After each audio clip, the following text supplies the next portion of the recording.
C'est l'heure à présent de retrouver notre invité. Vous aimez aller vous balader dans les parcs zoologiques ou alors vous faites partie de ceux qui se demandent s'ils ont vraiment une utilité. Un livre vient de paraître à ce propos, intitulé Zoo, un nouveau pacte avec la nature. Nous recevons son auteur, Laurence Paoli. Bonjour. Bonjour. Vous avez travaillé à la communication de nombreux parcs durant 25 ans, dont certains de notre région, comme le bioparc de Douai-la-Fontaine. Quel est l'objectif de ce livre? Répondre à ceux qui ne comprennent pas que l'on enferme des animaux, tout simplement? Tout à fait. En fait, comme vous le dites, j'ai travaillé pendant des années dans la communauté zoologique, donc j'ai vu évoluer ces institutions, les zoos, pendant 25 ans. J'ai vu aussi arriver la reconnaissance, et Dieu merci, du droit des animaux et de leur sensibilité.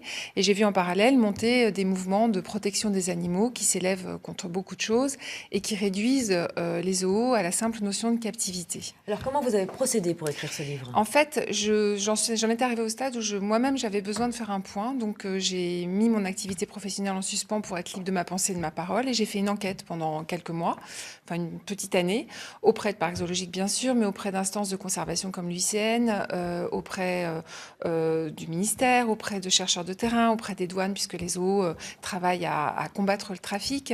J'ai fait mon enquête sur des zoos français, mais des zoos européens, des zoos américains. Et le constat, il est alarmant. Est-ce qu'aujourd'hui, les parcs zoologiques permettent de sauver certaines espèces en voie de disparition? Le constat est positif et j'étais très heureuse de ce constat. Les zoos ont des missions actuellement officielles de conservation, de pédagogie et de recherche.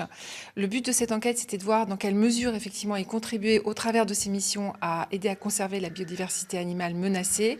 Ils le font de façon très effective, mal mise en avant souvent, peu revendiquée, assez irrégulière. On manque d'informations, c'est ça? On manque d'informations de fond parce qu'en fait, les gens s'arrêtent, et c'est logique, à l'animal qu'on leur présente. Et puis les zoos, de toute façon, par exemple en France, sont à 80% privés.